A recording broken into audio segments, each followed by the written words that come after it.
Okay, and let's go ahead and pray and ask the Father to watch over our time together today. Father, we do thank you that you are here. We thank you that we can call you our Father. Thank you, Lord, for your Son, Jesus. Pray, Father, that you will just watch over our technology today and our class and continue to teach us what we need to know to do your work in the places where you've located us here in your world. Just pray that you'll, again, just bring on anybody else that's missing. I think Ryan is still missing. I just pray, Lord, that you'll bring him on here very quickly. And I just ask these things in the name of your Son, Jesus. Amen.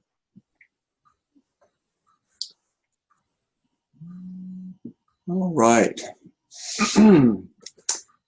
Well, I wanted to, my voice is still a little froggy today, and Dr. Henry's had a bit of a cold too, so we're both, our voices are both struggling just a little bit today, but we'll get through it all.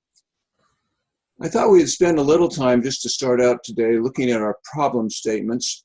I'm not hearing anything. Let's see, Dr. Henry's not hearing me.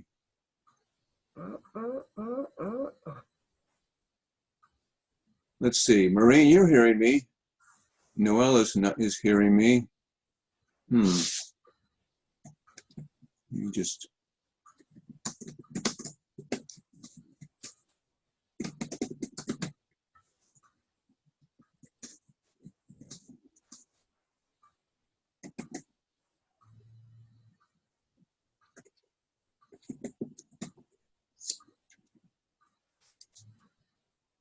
Okay. I think we're having some problems there with Dr. Henry's audio.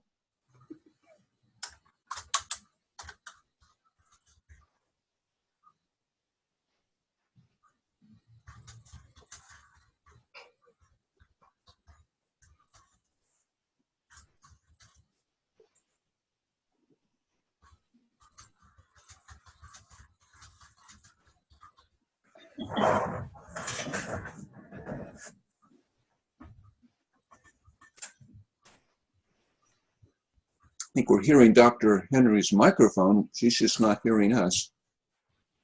Let's see if she is able to. Okay, I'm hearing now. Oh, good. All right. I had turned down my thing way too low. It was right down. Ah, okay. Yeah. All right. Okay. Well, we prayed. We had the tape recorder going, so we can go ahead and begin. Like I said, we're both having a little bit of voice issues, Dr. Henry and I, but I think we will get through the session today. I wanted to start out by just looking at our problem statements a little bit, kind of give you just some feedback on those. I know we've started giving you some feedback in the sessions. So what I'm going to do, I'm going to go ahead and share my screen.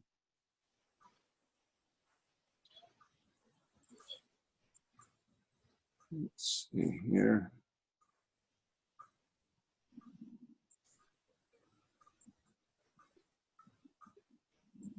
Okay, let's just review this. Kind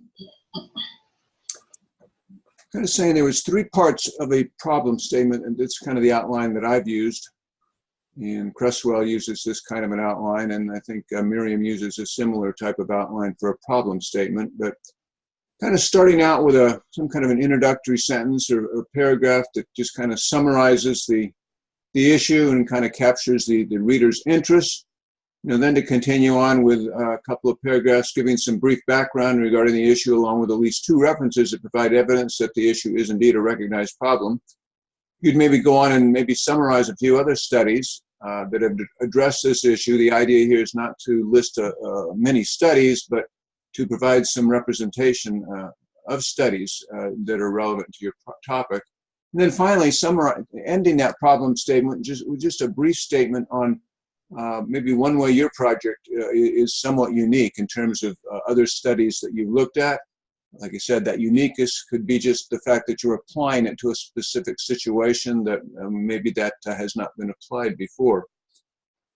So that's kind of where what we're looking at in terms of a problem statement. Let's see. I think we're going to look at yours, Noel, to start with. I'm just going to bring these up on the screen, kind of give us something to be looking at.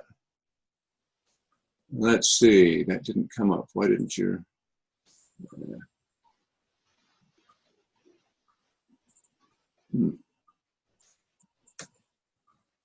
Let's see, why is that doing that? Oh, there we go.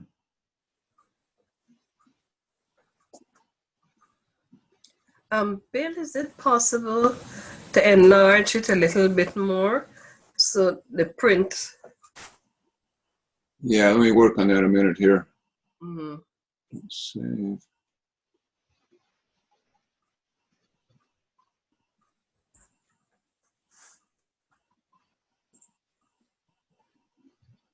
Oh, there we go. Okay, I was just trying to find.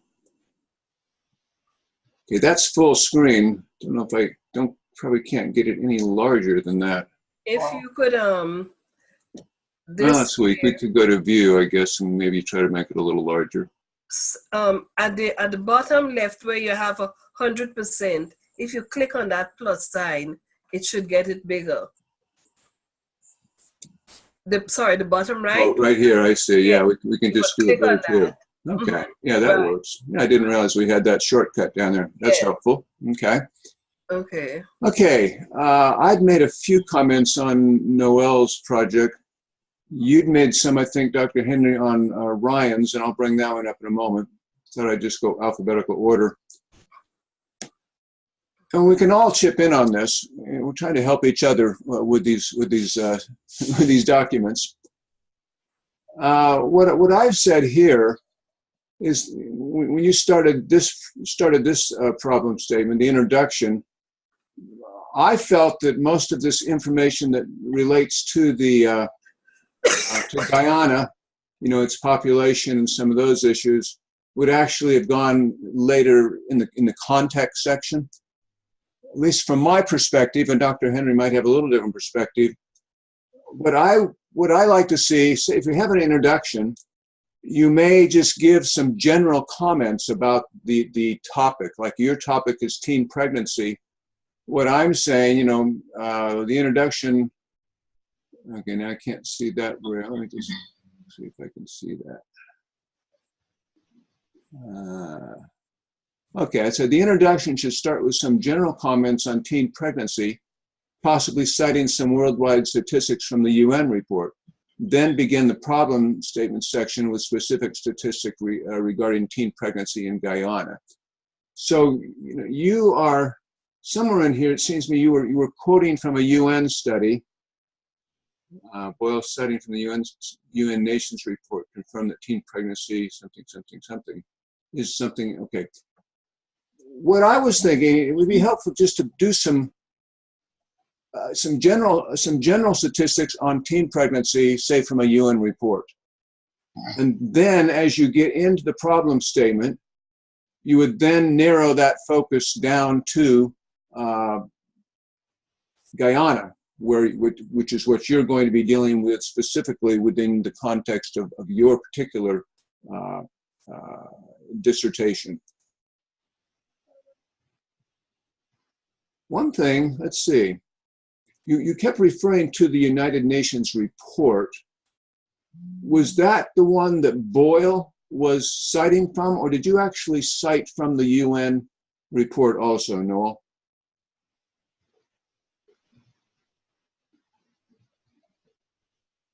To unmute your mic. Oh yeah, Noel, you need to unmute. There we go. Now we can hear you. Yeah. Dr. Boyle, she cited from the UN report. Okay. When they did the research in looking at the indigenous population, and I also cited from the UN report that was done and is placed in their web. It's a web-based report. Okay. Did Yeah. that report give some statistics, not only from the Caribbean area, but also It from it other areas? covered like worldwide. I just choose Okay. Guyana aspect and the Caribbean. Okay. Yes. What I was thinking, and again, Dr. Henry may give some other insight onto this. I was thinking in the introduction, at least I've always learned, you go from the general to the specific. And that Okay. maybe if you gave some general statistics on, worldwide, and then Okay. go from there and start to narrow your study to the Caribbean area. Okay. Okay. I don't know. Any thoughts on that, Dr. Henry? I know you're struggling with your voice today too. Oh, your mic is off, Dr. Henry.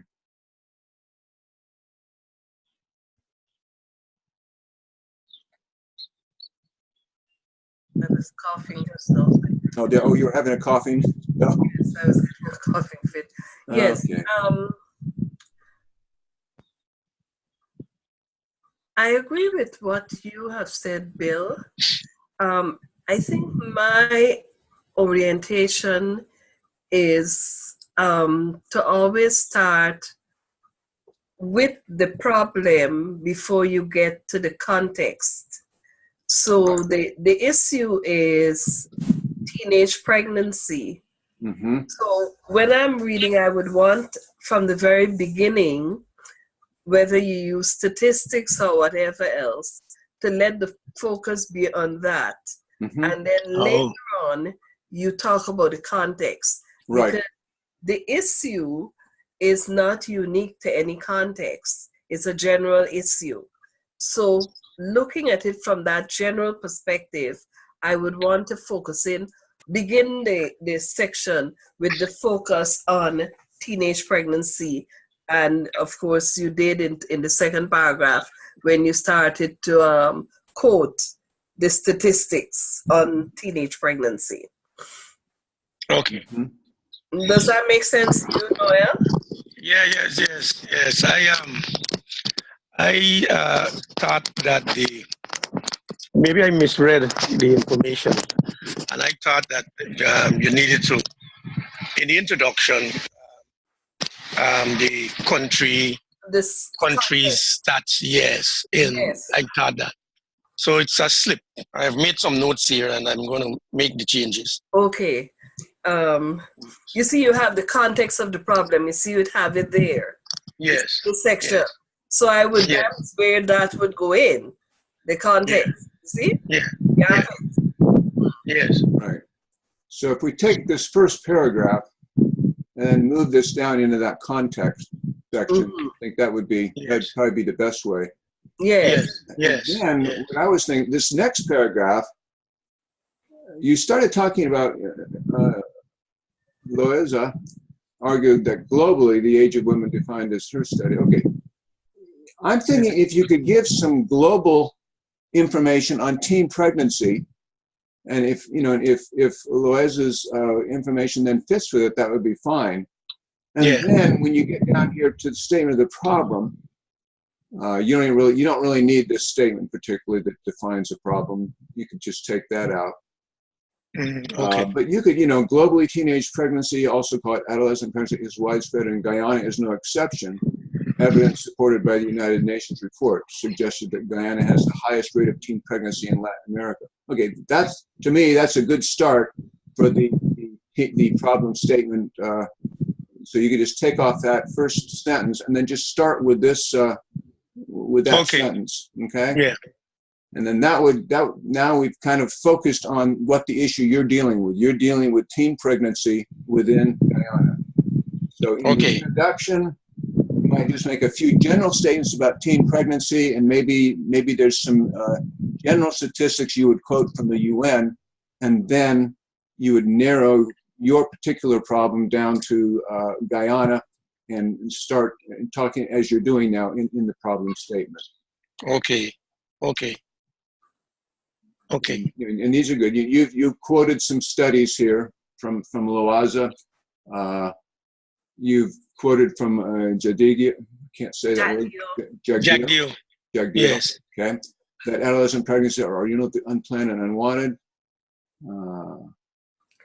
And just one observation I'd like to make about the Jagdeo code. It's the date. Yeah. That is quite old. Okay. Okay. And you generally,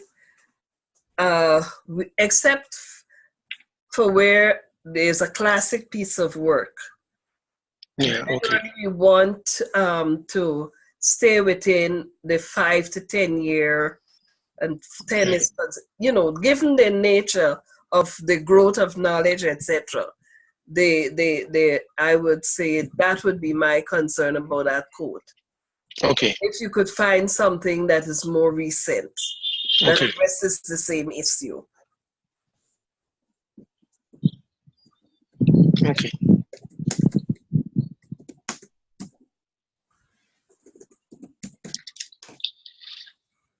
Okay.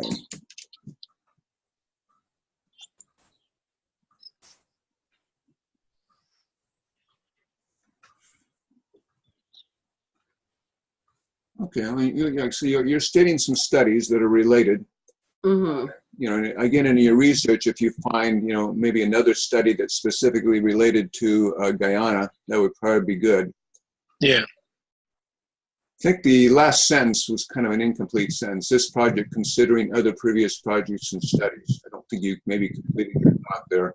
Yes. Yeah, Mm-hmm. so you'd want to complete that thought. Yes. So you just kind of end with a sentence that, in relationship to other studies, what is it about your particular study that you kind of think is a little unique, and what's gone on in Guyana, etc. And then you get into the context, and like I said, then you can go ahead and bring in some specific information about Guyana to give your reader a context in terms of what you're doing. Yeah.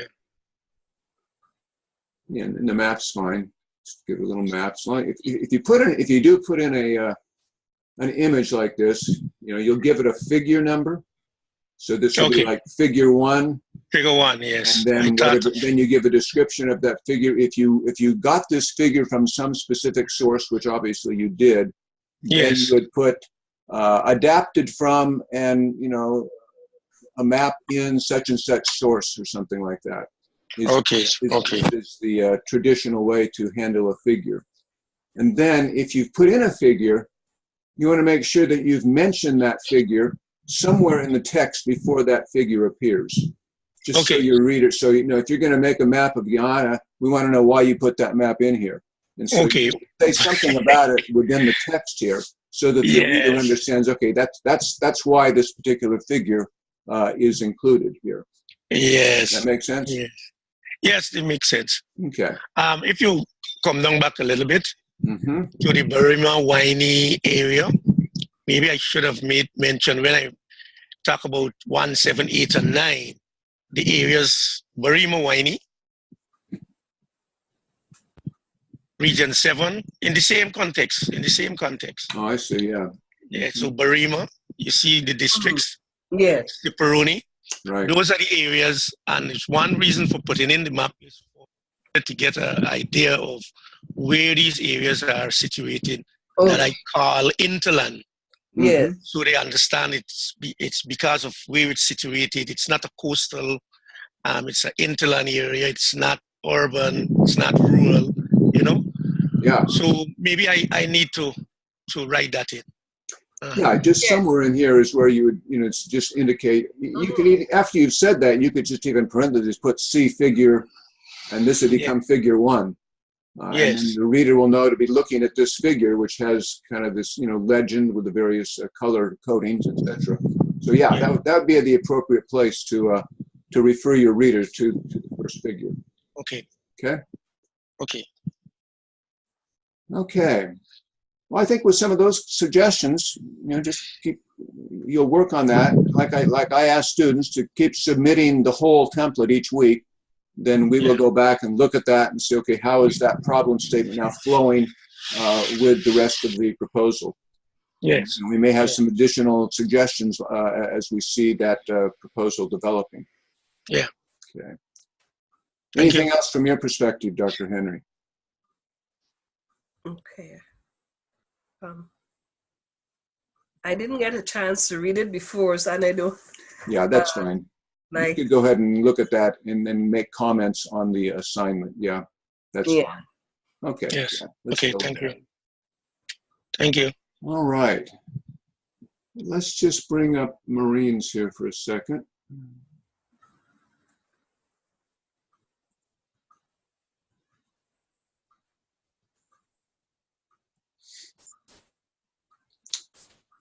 Okay. Okay, so we have you're kind of doing an introduction. Just kind of give a couple of sentences on the purpose of this study, the examine the phenomenon of women and entrepreneurship and how their culture, their faith has affected their approach to becoming business owners. This is a two-pronged issue, that is gender, having to do with women, and religion as part of the cultural context, specifically evangelical Christian women. And that's fine. That's fine with me. Just another technical issue. Whenever you're going to emphasize a word in APA, rather than capitalizing it, you would make it italics, okay, and it wouldn't be uppercase. So this two-pronged, that is gender. So you could, if you want to emphasize a word, just put it in italics. Do the same thing with religion. You'd put that in, if you actually want to emphasize it for some particular reason. Okay. All right. Let's look at the statement. I'm having trouble seeing my comments here. Okay, nothing big there. Just you could just move this statement up to the introduction if you'd like, and then your statement would be, from my perspective, as a research undertaken, it would appear that not many evangelical Christian women have ventured into the entrepreneurial arena. Okay, that is kind of a capsule summary of what you're dealing with. Of course, you've already said you didn't do research yet, so it would be fine to start with a statement like that, but then you'd give some documentation to back up that statement, right? Dr. Payne, I am chuckling because if I sent you my paper on which I did my work before I put it in the template, that sentence was up in the introduction. But because the thing said one sentence, and I said, but I have 2 sentences, I moved it. Oh, I see what you mean. Yeah. Mm-hmm. Yeah. And I have a difficulty with, when they say one sentence, or sometimes some of the instructions or the notes, not too sure how to handle it, And Okay. Yeah. But anyway, the statement of the problem then would begin. This, to me, this is the crux of the issue you're dealing with. That from your perspective, it appears not many evangelical Christian women have ventured into entrepreneurial areas or arena. I've observed that women who were once involved in entrepreneurial pursuits eventually moved into employment. Such eventually, it would appear, partly accounts for some of the failure or rather difficulty learning curve that women must endure. Anyway, we'd look at that. So I think you've already recognized the issue that you've not done research here, but each of these statements would need some kind of a documentation. The fact that you've seen, could we find some statistics that talk about the fact that many women in that particular context that you're in have gone into entrepreneurial endeavors, but then have dropped out fairly quickly and moved, and just have gone on with another employer. And that would be worth looking at to see if there's been any studies on that issue. If not, you could, based on your own consulting work, you could state just some cases from your own consulting work if you knew of some. Just personal examples. Those would also be documenting a statement in that way. Let's see.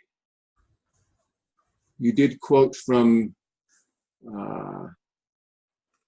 let's see, I think this is the entrepreneurial handbook or something like that. I forget what the name of that source is, but this subject on entrepreneurship has been talked about and documented since 1978 when, okay, and this is a quote, I think, from that source. So you have a quote mark here. Make sure you put these quote marks at the end so we see where that's coming from.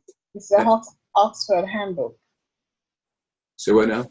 The Oxford Handbook on Entrepreneurship. Ah, that's right. Yes, I remember seeing that in your reference list. Just on a side note, on an APA reference, here's how we do it.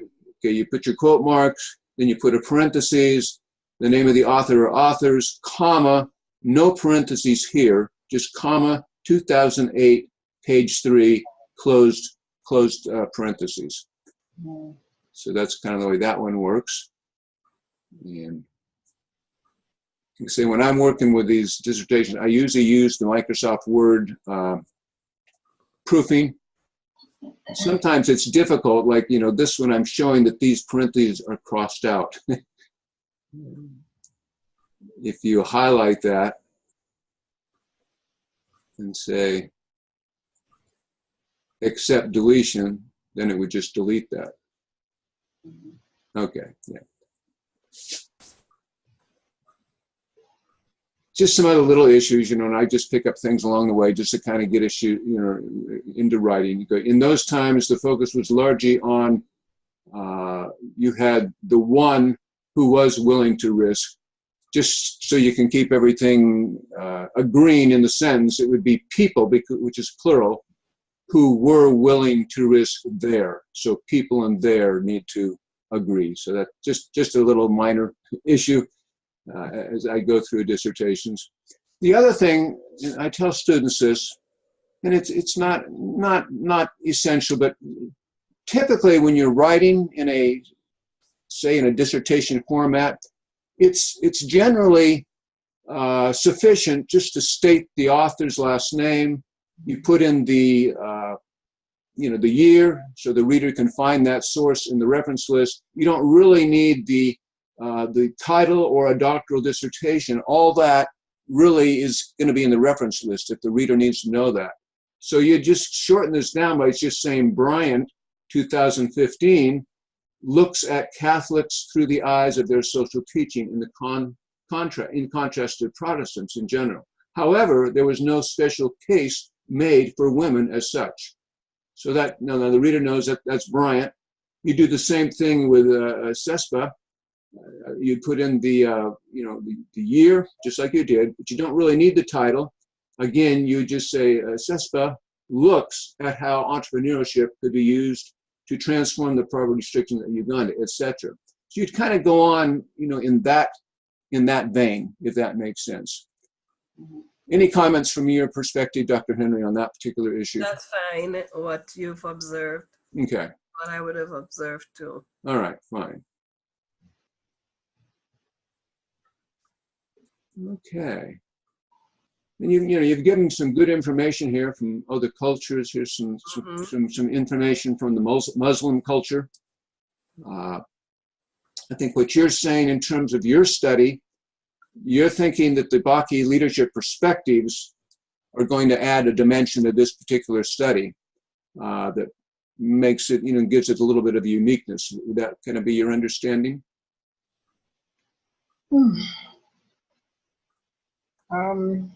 Sort of, yes. Okay.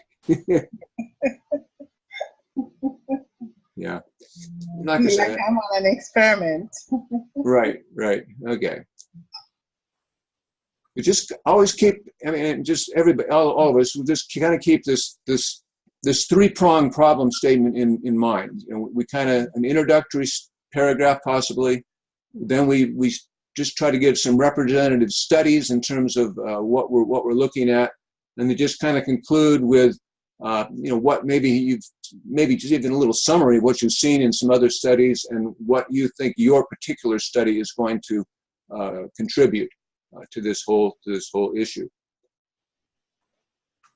So anyway, I've made a few comments. Dr. Henry, when she's had a chance to look at your problem statement, she'll make some comments there too on the assignment page. Okay. So good. Let's see, did Ryan get on with us yet? Doesn't look like it. Well, we won't look at Ryan since he's not here. I don't want to waste time right now. Anyway, if you maybe just take those comments in lieu of those comments, you can kind of maybe do a little bit of revision on your problem statements. And what we're starting to work on this week is the research questions, which, Dr. Payne, go ahead. so since I sent, well, even before that, based on another dissertation that I was reading, I have made a change to my statement. But I did say last week that it was under construction. Oh, and that's fine. Yeah, that's absolutely fine. Because my concern is that I wanted it to just not be something that was so philosophical and up in the air, but to end up with a practical solution. Mm-hmm. So that's where I'm at. So I want to read. That'll be good. I want to read And of course, as we think about a BGU dissertation, you know, we state the problem, we state the purpose, and we go through research questions, but we also have a transformational strategy of some type. Right, and that was concerning me. Right. So this is what I have so far. I don't think it's final. So I have women and entrepreneurship. How does culture and religion, Christianity stroke religion, impact a woman's entrepreneurial tendencies? What steps could we take to make entrepreneurship a more attractive proposition for the Christian woman? Excuse me, sorry, Maureen, are those your questions? I added, what steps could we take? Sorry, could we go to that page? You have it in the document, right? No, it's I don't think she has that yet. Oh, okay. Okay, so I want to follow it. Okay, I could put it in the chat. That'd be fine. Yeah, you could maybe just put those in the chat, and we can look. It's nice to be able to see something in writing. Yes. Yeah, so that'd be helpful. Right. Or she can share a screen. Well, actually, when it goes to the chat, we'll be able to just. Oh, yeah, she could actually write, but that may be more difficult. Chat, and then we'll all but go ahead and write in the chat. Yeah. Okay. Since we're going to transition now into the research questions, is there anything specific you want to say about that, Dr. Henry, before we just kind of, again, I'm trying to, I want to save your voice as much as possible. Okay. I don't know if you can see it. When you, after you've put it in, you write the message here and then you press enter and then it will jump and we'll all see it. So put it in. Yes, we see it now. So these are your proposed questions of the study, Maureen? Yes, most of that was there already, but what I added the part about what steps, well, no. Remember you were talking about it having a negative slant? Yes. Or opt-out? Yes. So I was trying to improve on that. Okay, good. So the statement now is an improved statement, but some of it was in what I have submitted. But the part about what steps could we take to make entrepreneurship a more attractive proposition for the Christian woman is what is new. Okay. Because I thought that would help me to get to some practical how-to stuff that could be done. Okay. We're going to zero in on this as I do the presentation on the research questions. However, I just wanted to remind you that this process is one of writing and rewriting, so that you don't become frustrated with having to do the rewrites. It's a process of refining your work Yes. So, and I find that when students start the process without understanding that, they can become frustrated and discouraged. But we are here to walk with you through it and to help you to refine it. And also that means that sometimes, well, I speak for myself, when I read, I don't see everything at once. I am focusing in on one aspect. And so when I read it, and for example, today we're going to be looking at the research questions. When I read your document, I'm really going to focus in on that. So, so sometimes you may say, oh, but you looked at it before, you didn't see this. Yes, because in our reading too, that's a process. You don't necessarily see everything all at once, but you focus in to get you to do the revisions. I just wanted to start out with that. I do have, I think, 2 PowerPoint presentations that deal with developing the research questions. I'll put that up, and then we'll have an interactive time as we apply it to each of our work. I'm going to share my screen. Okay,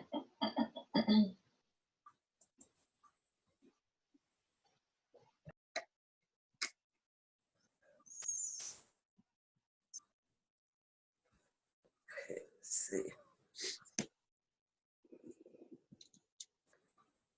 see. Let me see. Okay, let me see if I want to start with this one. Okay, open.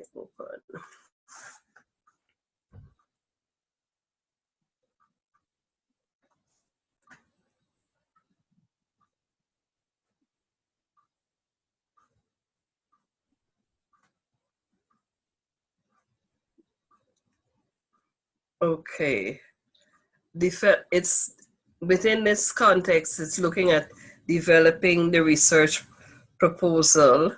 And I just want to go down specifically to the question, to the business of the research questions.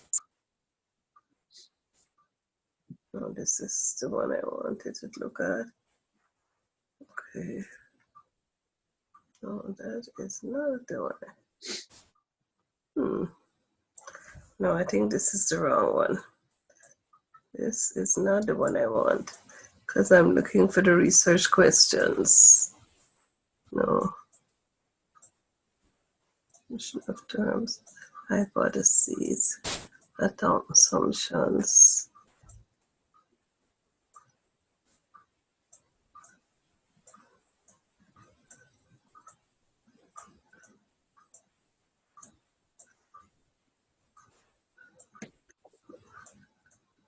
Oh no, I'm sorry, this is not the one I want. Let me get out of this one here. Okay. Quick access documents.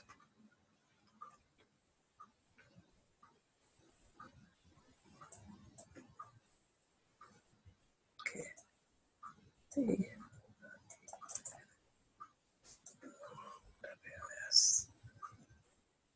Okay.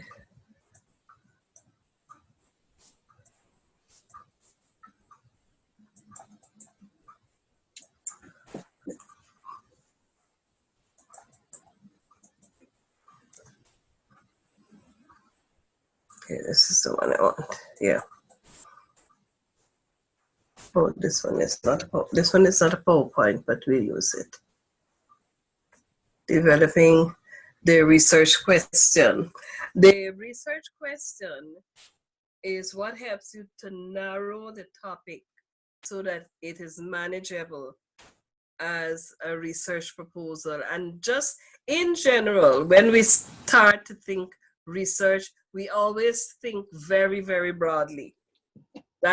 Everybody does that. That's normal, but our task is to work with you so that you focus the research so that it is manageable, okay? And one of the ways in which you are able to focus is by asking the right questions. So it's narrowing a topic and developing a research question. You may not know right away what your research question is. So what you do is you gather information on broader topics of interest to help you narrow your topic. You choose an interesting topic. You've already done that, so we don't need to talk more about that. You gather background information, and you have, both of you have done that. You've demonstrated that in what you've done. And so you move on to from topic to research question. Now, after choosing a topic and gathering background information, you focus with the research question. Explore the questions. It's important that you ask open-ended questions, not close-ended questions. So open-ended questions, how, why. Consider what we call the so what of the topic. For example, both of you, Maureen wants to look at Christian women entrepreneurs. And so the so what question is, so what? So what is really saying to you, you need to let the reader know, why is this important? Why is this significant? Yes, you are interested, you're excited about women, Christian women as entrepreneurs, but what does that mean in a general sense? That's so what question. Noel is interested in teenage pregnancy. Again, the so what question. You want to have that before you as you consider. No, this is not going to be good. Let's go back here. Yes.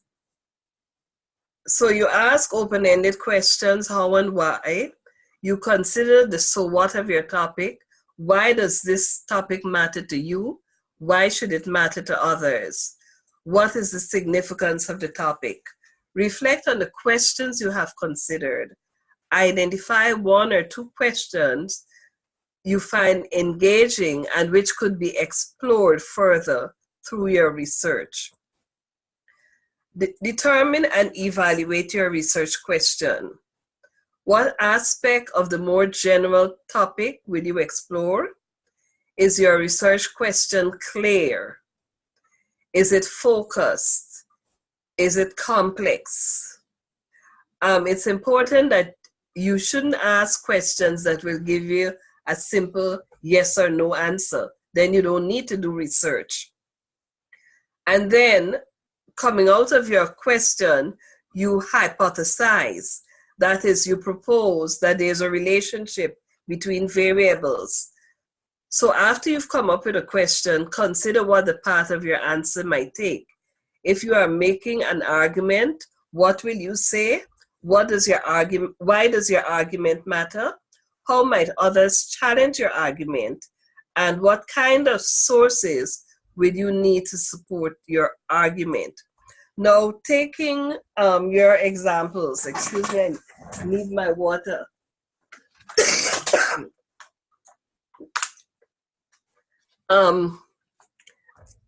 Noel and Marina, I'll start with Noel first. Having looked at your first draft concerning teenage pregnancy, what are some arguments would you propose, or what would be some hypotheses would you propose to test the issue of teenage pregnancy in Guyana? Is the question clear to you?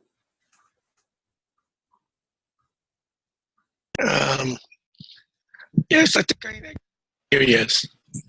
The argument I want to put forward is that we have here a problem that many have not looked or view it as a problem. Because teenage pregnancy, I think I said it before, it seems to fall under a cultural acceptable norm. Because people no longer do some of the things that were done long ago in terms of who is the boy, his family background. They just accept the pregnancy, whether the boy is there or not. Okay. And so I have that's one of the things that I am looking at to find out, is it that the culture has shifted in this 21st century into just accepting rather than, maybe deterring rather than accepting. I don't know if I make any sense there. Yes, I think you make a lot of sense. If I could rephrase what you're saying, it seems to me that from if you were to restate that as a hypothesis, you are proposing that there are cultural factors that make teenage pregnancy acceptable in the contemporary society. That there are cultural factors that make teenage pregnancy acceptable in the society. Another way to look at that may be to suggest that there is a positive relationship between how people view teenage pregnancy and the incidence of teenage pregnancy. Okay. How people view it and the incidence. And there I'm insinuating that the high incidence of teenage pregnancy is maybe a direct result of the cultural acceptance of the phenomenon. Does that make sense to you? Yes. Okay. I'm thinking along those lines. Okay. I don't want to be biased because I'm a pastor. I don't want to be biased. Mm-hmm. I want to be just because and I haven't mentioned none of that because in the one of the churches that I pastor, we have some young ladies, 2 or 3 of them, they're pregnant. Mm-hmm. And so it's right in the church. And it's not only in the one that I passed, it's in other, whether Pentecostal or mainline church, So but I don't want to sound bias. Somebody think because you're a pastor, you don't want to have this on, So that's why I'm trying to tread lightly. Okay. Let me suggest that when it comes to doing research, the issue is not so much you're trying not to be biased, but the issue is more you're able to identify what your biases are and then put it aside. Okay. So you could in presenting yourself as a researcher, state that you're a pastor and etc., but that does not necessarily mean that you wouldn't be objective in doing the research. Nobody can put away bias. Bias is there. What you have to be able to do is to acknowledge what are your biases and then put them aside to do your research. Okay. See what I'm saying? Yes. Okay. Then coming to Maureen, just to illustrate the principle of being able to hypothesize, Maureen is looking at evangelical women as entrepreneurs. Am I right, Maureen? So there's some assumptions that you are coming to the study with. Could you give me, instead of me assuming your assumption, could you tell me what are some of the assumptions that you bring to this study? When you say what are the assumptions, do you mean what it is that caused me to want to do this study? That could be a part of it too. Or what prior knowledge do you bring to it to make you interested in it now? Okay. No. The concern that I have mainly is how there are women who I know, and I'm glad that Dr. Payne said it. I could use that personal information as part of the backup for that first part there, problem statement. But there are women that I know who, like, they would have started their own business, and when it appeared as if things got a little rough, they didn't fight. They opted for employment. Okay. And so I wonder. And then I have friends who are trained like in the scientific world, who the information and the experience that they have, they could have their own manufacturing, the small manufacturing organization, but they always opt for employment. So in the case of, how it is these days, you have a lot of resizing, downsizing and so on. So persons at the top tend to get sent home, their positions made redundant. They always look for employment rather than try to become their own boss, to become entrepreneurial. And one in particular that I know, she's been into 3 different situations using her own knowledge, using the information she's had, and she's worked with large manufacturing concerns. And so she keeps going to sell her labor power to them. And then she's not properly paid. In fact, one particular one, she walked away from where they owed her for months. And I keep asking her, why don't you start a similar business?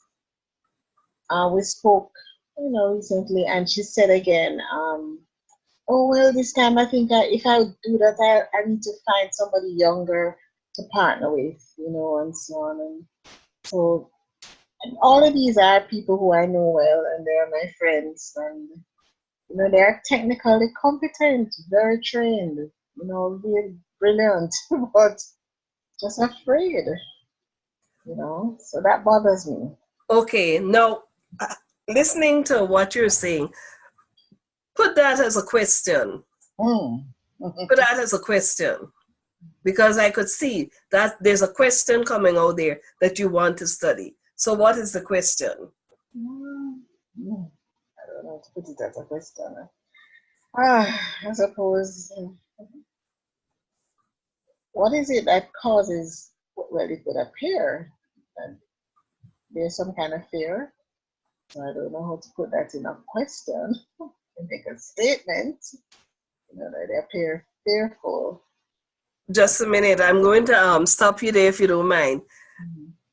You are identifying a reason, and you're saying that it's fair. However, it could be. Your research, you have to frame your research in such a way and let the research show you if fear is an issue. So you have to come with an open-ended question. You see what I'm saying? Yes. It may be fear, may be a factor, but you don't put that in as your question. Your question must be so broad that if fear is a factor, it comes in with some other factors. Yes. So it is coining the question that is my difficulty then. Yes. Okay. May I suggest a question that, as I listen to you, that comes to mind? Why is it that competent women do not seem to be interested in becoming entrepreneurs? Something of that nature. Does that make sense to you? Yes. Because that's what I'm hearing you say, that these are competent, knowledgeable women, and from your perspective, they should be able to have their own business, but they are not moving into that direction. Let me suggest that there are many reasons for that, but I think there is such a thing as what I may call the entrepreneurial characteristic. That is certain characteristics that you need to have in order for you to venture out on your own. And right. And so brilliance may or may not be one of those characteristics. No. Right? Because you can get the information. Right, right. That's my suggestion. Okay, so I think you get a sense, a feel for what we're talking about. Questions here? Do you get that? Okay, I'll pull up the other PowerPoint that I wanted us to look at. Which one was this? Let's see. Let me come out of this one. I think that was it. Which is the other one? Let me just say one thing, Maureen, while Sure. Dr. Henry's looking for that one. Mm-hmm. If I was to ask you, what is a basic assumption, we can even call it a bias, okay? It sounds to me, a basic assumption would be just very simple. You do believe more women should go into entrepreneurial endeavors, right? I mean, I do. that's an assumption of yours. It says I might talk to somebody else and they would say, no, that's not really an assumption of mine. That's a basic core belief, I would think, in you, right? Yes.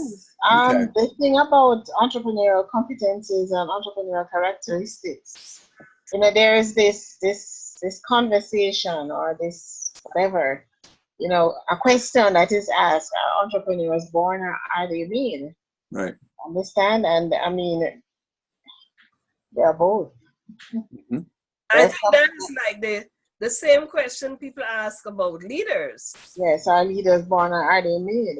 Right. But entrepreneurship largely has to do with leadership, Yes, it does have some characteristics of leadership here. Okay, so we're looking here at formulating a research question.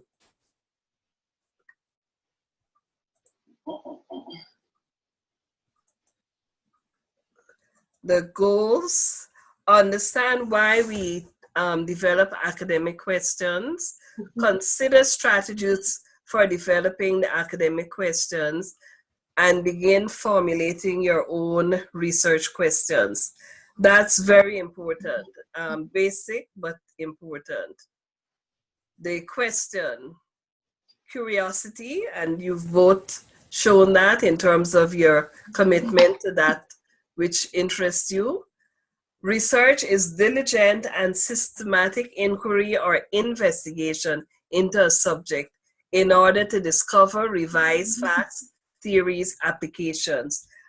This is an important definition. Diligent, systematic.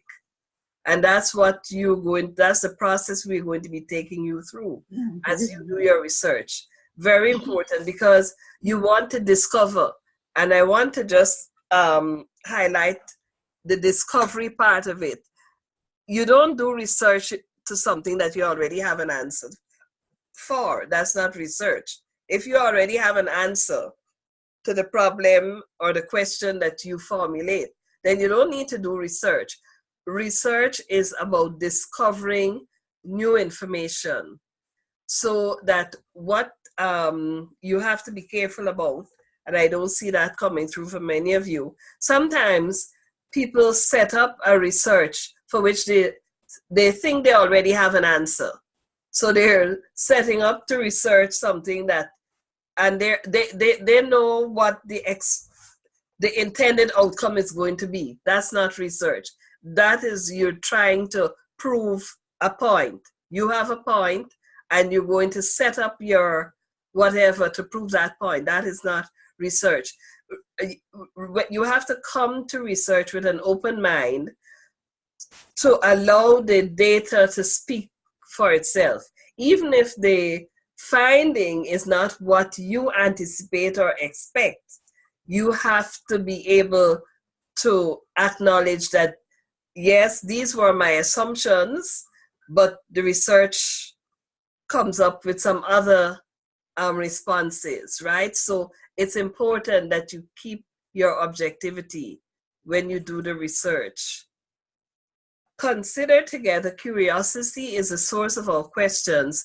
We ask because we want to know. Research is the means by which we find an answer.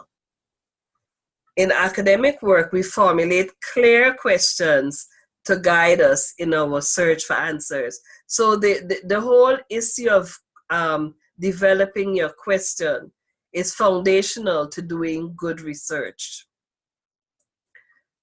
A research question is something you want to know about your discipline or about a specific area within your discipline. It is not a topic, a fragment, or a phrase, or a sentence. It ends with a question mark. It's clear and precisely stated.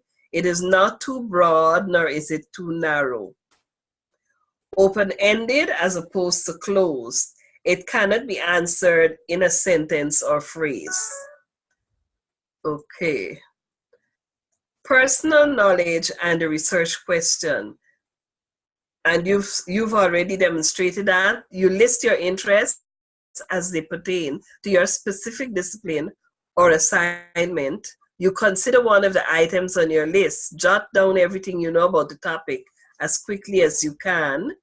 Find the answers to the questions. The questions: who, what, when, where, why, how, so what if. These are free questions that you could free write in terms of your specific interests. These represent possible gaps in your knowledge. The last four are particularly tough. Why, how, so what, and what if. For example, taking Noel's research, one of the questions we could ask is, why is it, I stated earlier, which is an assumption of mine, that there is a cultural acceptance of teenage pregnancy. The research question, the better research question would be, why is there such a cultural acceptance of teenage pregnancy?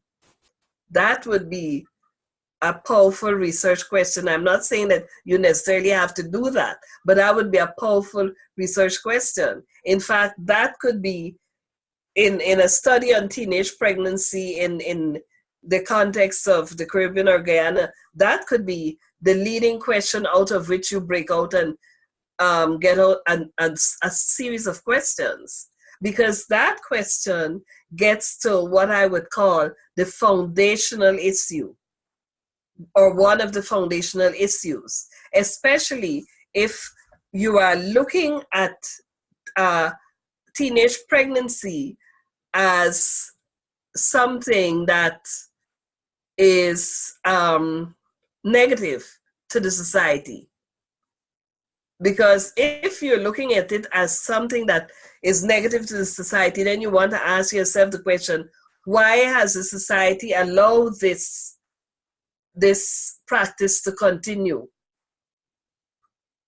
Does that make sense to you, Noel? Yeah, I just put on my mic. Okay. As I looked at the question when you spoke about it earlier, I was turning over in my head as you speak and to put the same one that you would have had. I wrote it down: cultural factors that makes teenage pregnancy acceptable in the society. Mm-hmm. And I was saying that I put a Y to that. Mm-hmm. Mm-hmm. Right? Mm-hmm. I put a Y to it. So when you say it now, it is making more sense in my head. Okay. You know? Yes, it's kind of coming to that aspect that you say, the foundation. Yes. And it can give more scope. Yes. Because it's real open. Yes. Yes. Yes. It's an open Yes. question. Yes. Yes. And there's a whole wealth of answers you would get to that. Yeah. Good. And Thank you. just filling out this continuous step. But these are the questions. The the big questions: why, how, so what if? Mm. I'm sorry. Okay. Secondary sources and the research questions. You know, in research, we emphasize that you read primary sources. You understand that. The primary Yes. sources are the research articles you find in journals. You read them for yourselves. With a secondary source, you are reading somebody's interpretation of the primary source. And Yeah. when you're doing research, it's important that you go to the actual source and not depend on somebody else to interpret it for you. So that is why we put a lot of emphasis on your reading the journal articles, etc. Okay, so I could skip this. Okay, modes of thought and the research question. There's what is known as the rhetorical mode, which we all use to organize our ideas in speaking or writing. Comparison and contrast, process, classification or division, cause and effect. I think both of your research fall into this area, the cause and effect. Cause and effect. Mm. Yeah. Okay. Problem and solution. That one, cause and effect, problem and solution. Consider why, how, so what, and what if for each of these modes. I think both you and Maureen, you're falling into that category. Okay? Yeah. Focusing and supporting research questions. This section is important. The most important question you discovered from the 3 prior activities, your questions must be focused. And what happens in research, I usually think of what is the major question, the overriding question of the study, and then you take that and you break it out into supporting questions. Okay. That's how I usually like to look at it. So you have the major question of the study, and then out of it you tease out 2, 3, 4 supporting questions. For example, they give you examples here. A focusing question: how can the university community increase its economic impact on the area, the Florence Muscle Shoals community? The supporting question there is: how does the university currently impact the community economically? What could be done that isn't being done, and why? And what are the limitations? So this is the focus overriding question. But out of that question, you come up with these 3 to 4, there are 3 of them, that are supporting questions. Mm. That help you to understand? Yeah. Okay? Yes. Mm-hmm. Make your question one that somebody else will want an answer to as well. So your question is not unique to you. And the question about the cultural factors, I think that is a general question. Most people, when you bring it to them, they would say, yeah. You see what I'm saying? So it's that sort of question that will get people's attention. Your purpose is your reason for asking your question. So you have a question, but there's a reason for you to ask that question. I'm sure you've been in conversations where sometimes somebody asks you a question and your response is, why are you asking me that question? What is the reason for that question? So you want to think in terms of your major question, but you want to be able to answer why you're asking that questions. Your purpose is your reason for asking your question. That's the purpose of your study. That it's your reason for asking your question. The answer to your research question will be a complete statement expressed as a sentence. That will be your thesis statement. If you use a rhetorical mode to formulate your question, you should use that mode to organize the paragraphs. So what we are saying in this, and this is a very narrow setting in terms of general research writing, but what we're saying is that, excuse me, the rest of your study, your chapters 2, 3, 4, 5, are all designed to answer to your chapter 1, the purpose of the study. So in chapter 2, you read the literature to, and I want to be careful here. When you do the review of the literature, you are seeking to justify the reason for your research, but at the same time, you want to be open even in doing the review of the literature. Because it may be that as you start to review the literature, and this is where you have to be willing sometimes to go back and rewrite your chapter 1. You may start out with very sure that you understand the problem, but you don't understand the problem until you start to read the literature and read the research. And it may be that the research is pointing you in a different direction to where you started, so that there is room for you to retreat to chapter 1 and make changes. I'm not saying it has to happen, but as you read and as you read widely, you may find that.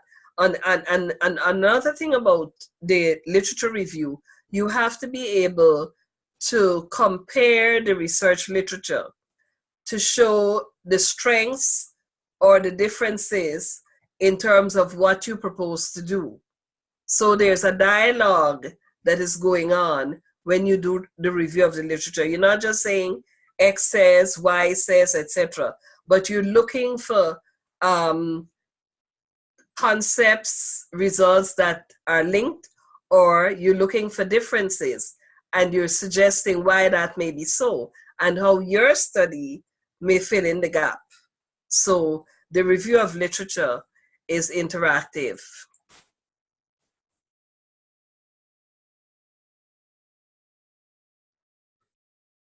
Questions, comments?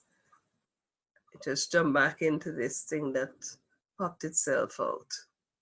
Close. Okay. Where were we on this? Okay.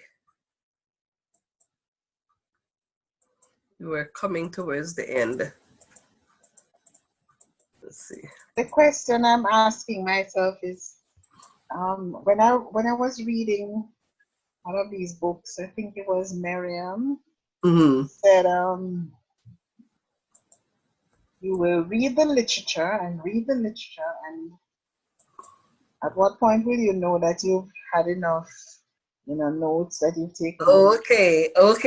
When you start to read the same literature over, in other words, when they like you're being cross-referenced, to the same thing, you know that you've kind of covered enough ground. Okay. And I wonder, when will that be? Okay. That's a good observation. I'm going to share with you what I know. One of my weaknesses is that I will read and get all caught up with the literature because I find it interesting. Now, at some point, you have to stop and move on. The reality is, there is nothing that you want to study that hasn't been studied. That is the truth.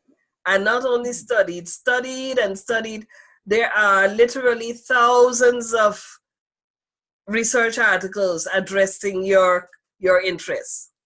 So there has to be a cutoff point, because if not, you are just, sometimes you get so drawn into the literature that you forget what your focus should be.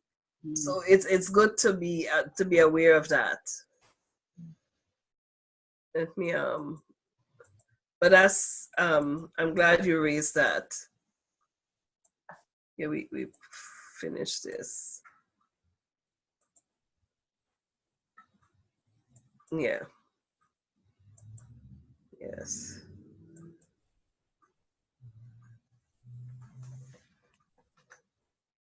the last point I was just talking about.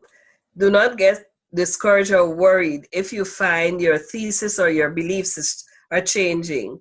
This is a natural part of researching and writing. So you need to be aware of the assumptions that you're coming to the study with, and that's fine. But you have to put away the assumptions and let the literature and the research speak for itself. And in the process, if you have to make change, that's fine. Don't get so married to what you want to do that you can't separate and make a change. Okay, these are just the references. Okay, I hope that helps you as you go over to your first draft and look at the questions that you have and see how they fit these guidelines. I'm going to put this into the course so you could look at it for yourself. Any further questions? Bill, anything you want to add to that?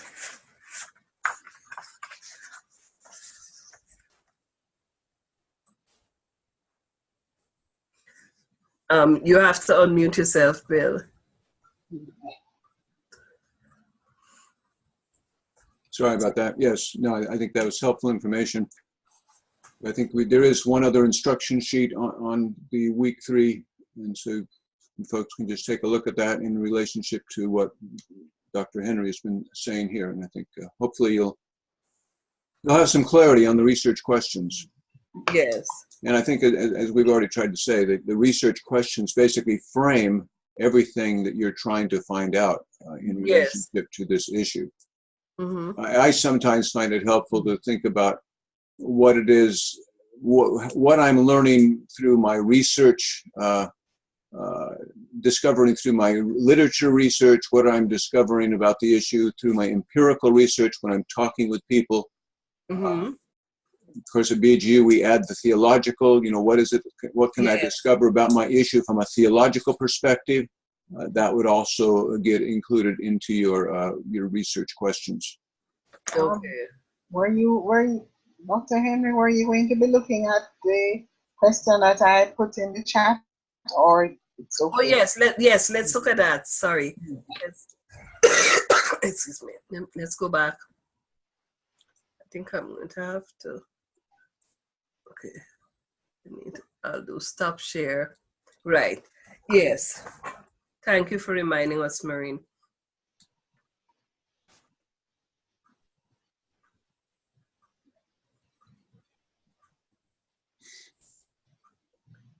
I like those first 2 questions. This first question, how does culture and Christianity?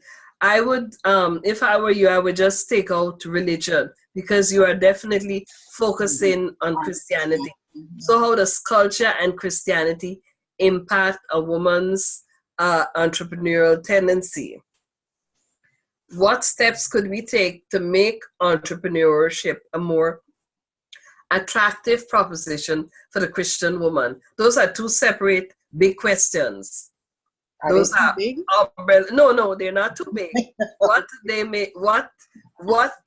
it could be that your study is seeking to answer one of these 2 questions. And then as we said, then you tease out the sub questions coming out. But these are 2 big questions. You see, should women be entrepreneurial? Remember, we said we don't want yes, no answers. So this is not broad. Well, that was from last. That's sure. Yes. Yes. Is there a case for entrepreneurship in the Bible? That's another big question. That's another big question. Will entrepreneurship lessens one's spirituality or devotion? That's another big question too. So you have some, what will it take for a woman to become an entrepreneur? Yet another big question. Big questions are good, but what they're doing is that they're umbrella questions under which you're going to raise some other questions. For example, how does culture and Christianity impact a woman's entrepreneurial tendencies? What will it take for a woman to become entrepreneurial? That's a broad question, and it's a good question. That is a separate question. So I see here 1, 2, 3, 3 big questions, each of which you could use to do your research. Do you see that?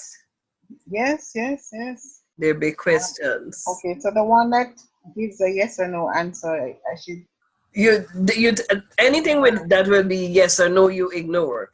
Okay, good. You ignore those. You're looking at the big picture, and then you break it down for your sub questions. Thank you for reminding us about this. I wanted us to look at it together. Does that make sense to you, Noel, what I just said to Maureen? Yes, yes, it made some sense. Okay. Yeah. Yes. Yeah. But I hope that I have posed 3 questions, and I hope that those 3 questions, I'm hoping that it too would have been a feed into the first one. I'll look at it and I'll give you feedback. Yes, yes. Both of you, I'll look at it and give you feedback. Yes. But now I think I found another big one in the discourse this morning, just now. Okay. This other big one, I think, well, I will see how it would work. I'll look at the feedback and then I'll see how I'll rewrite. Okay, good. Yeah. Okay. Dr. Henry, something you said that concerned me at first, but then I recognized when you said something else that I had to worry. You said we shouldn't come to the research thinking that we know. Because the truth is, there are several things that I contemplated when I was thinking of doing this course, and I wasn't sure what should I choose. And then I said, boy, let me stick to an area that at least I have some working experience and knowledge. And so I was feeling a little guilty when you said something about thinking that you know the answer. Because I said, I thought that there was something more I could farm out of this. Then you went on to say, you could, quickly jot down the things you already know. So, yes. Nothing is wrong with prior knowledge. No, you have to. You don't come in as a blank slate. You come in with assumptions, you have prior knowledge, you have experience. You come in with a wealth of information, but you don't allow that to cloud my mind. Right. That part, it helped free me a lot. So I recognize that it was good. So I also don't want to caution my own self not to get lost in the reading, in the literature. Yes. That's what has been happening. And then, when I'm reading this and going from one to the other, then when I come back and look at the paper, because I print the to-do list and the thing, and I look at it and I'm wondering, what should I write? It's so much. Yes. That is why it's important for you to have the research questions, because the research questions will focus you throughout the process. They will focus you in the review of the literature, because you're going to review the literature to answer those questions. So that will be one level at which it focuses you. It will focus you in the methodology, because one of the things you're going to look at is, as you read other people's research, look at what methods they use and see where you would want to copy or replicate the method that they use to study. So you're going to look at methodology to see what method you will eventually use. Okay? Any other question, Bill? I can't think of anything else. No. Okay. Good. I appreciate the class today. As a matter of fact, I did wonder if we would ever have stuff like this. And I suppose we had to get to research to hear this kind of. Okay. Good. Okay. Okay, I think with that, we probably will need to go ahead and end the session.